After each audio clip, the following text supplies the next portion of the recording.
আমি তোমার সাথেই আমাকে খুঁজে পাই, এখনো যত্ন করে যাই, যদিও তুমি বহু দূরে।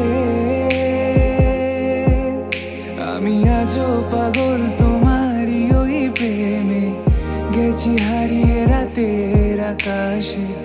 তবে কি কাহিনী শেষ আমাদের? আমি ভাবি যদি আবার ছুতে পারতাম তোমাকে, সত্যি বা স্বপ্নই হোক এ দূরত্ব শেষ হয়ে যেত যে। ভালো লাগা ভালোবাসার তফাৎ কি যে হয়